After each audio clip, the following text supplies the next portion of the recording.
Well, Lagos, the commercial nerve center of Nigeria, is expanding daily. And now more than ever, there is a need to replan urban cities like Lagos because of persistent flooding, erosion and other environmental challenges. Photographers, documentary makers, town planners and other stakeholders will be converging on Lagos today for the next Lagos Digital Exhibition with a view to creating sustainable solutions for inclusive urban development. Joining us now is the co-founder Rethinking Cities, Deji Akinpelu. Good morning. Good morning. Thank you for joining us on TVC Breakfast. Thank you for having me. When we're talking about developing green and smart cities, put to perspective what we're really talking about, because some persons may not really understand what we're trying to say. Yeah, okay. Like you rightly said, Lagos is, for instance, is a city that is fast increasing in terms of its population. And so when we talk about sustainability and having green solutions and smart solutions, is the use of technology to make life easier in the city. So if the number of people who are coming to the city is increasing in population, how are we going to manage our resources? How are we going to make it easier for people to access public infrastructure?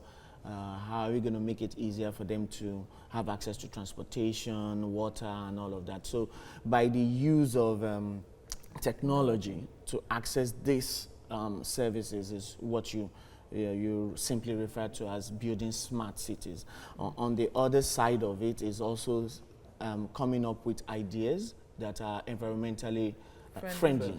So so the population in Lagos is increasing, but you have a situation whereby the use of the land space, the demand for housing is also increasing. So you have a situation whereby people are building on every available land, which shouldn't be. That is not sustainable. But what is sustainable is when you begin to have housing plans that takes into consideration wetlands, green fields. So you have some swampy areas in the city that are natural places to hold water. So when you strategically preserving those areas, for instance, is what you say is what you'd rather consider a sustainable approach to managing the city. But some will tell you that in terms of technology, we are using technology to the level that we can. Are you saying that what we are doing isn't really achieving much, or we aren't using technology enough? Yeah, we're not using technology enough. And interestingly, we have a couple of young people who are coming up with ideas every day. So which is, in transportation, for instance, we have young startups that are using, that you can now use download apps and use bus sharing apps. You have bicycle sharing apps right here in the city of Lagos. Ride sharing apps as well. Yeah, ride sharing apps. So it is, but we now need to scale up. So they are very much the acceleration is rather slow. So, but what we are now calling for, or what we are trying to look at, is how do we create the enabling environment? What laws do we need to begin to look at that will make these businesses begin to accelerate? We have a whole lot of waste recycling organizations that are picking up plastics in different communities. So what do we need to do to scale up? Okay, now, you all mentioned earlier about population growth. Yeah. How does the use of technology control population growth? Yeah, so basically the use of basically what we have as a fact is that 60% of every nation that you have in the world will eventually live in urban cities. Yeah. So that's the key challenge that we have. You understand? So of course, internet penetration in rural areas and all of that will but right now there's a bit of concentration about the fact that naturally people are going to migrate. In our music, you will hear people sing and say, okay, I'm leaving the village, I'm now going to the city, I want to go and make it, because that is where it is happening. So that's a challenge. A whole lot of the population is moving down into the urban areas. So we have that as a key challenge, and what we're trying to say in this space right now is, okay, when people move into these urban cities, how can we make services easier to them? How can we use technology to But make are we also looking at taking services to this area? Yes, it is also, yes, it is also possible. So take for instance, we have the use of smart solutions for the unbanked in rural areas and all of that. So the more internet access probably you get in all those areas, the more you can even push solutions to these areas. Also, we can look at the possibilities and the opportunities that exist in tourism for all these other areas that we are talking about. So, for instance, areas like Badagry, Faraway, Ekpe in Lagos. So, if you're maximizing the tourism opportunity using technology to maximize the tourism opportunity in those areas and coming with the economic value that comes with tourism, you find out that people would rather stay behind in those areas because there's an economic opportunity. People are coming from the urban areas and they are moving into this space. But like I said earlier, it's about really how do we scale up these ideas, you know. So you have people who are doing waste management, picking up plastics. What policies can we make to accelerate these businesses? Take for instance, going for a law like extended producer responsibility, which compels manufacturers of plastics to be responsible for its pickup, would definitely accelerate this kind of businesses. So you have bus sharing hubs. Oh, can we give access to these young people who are doing bus sharing apps to have access to the BRT lanes? It's a one big question. Will it accelerate their businesses? Right. So these are the things that we are looking at.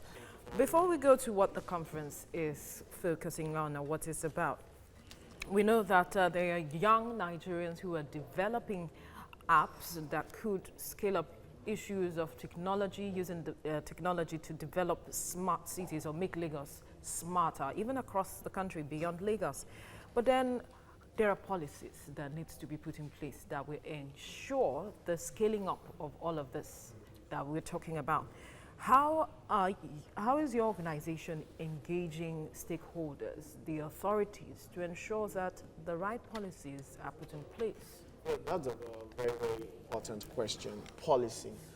So there is innovation, but there is also the need for policy to support and to accelerate innovation. So the whole purpose of the exhibition that we're having is also to engage every stakeholder, government officials, ministries, for us to begin to critically look at policies that will enable these startups to scale up. Take for instance, and when we talk about the bus sharing apps, so what is the transportation policy that can help these startups to scale up and then integrate properly into the system? Or are we going to give them access? How do we integrate them to? So presently now we're having the challenge of the bike hailing hubs and the NURT. Yes, yes.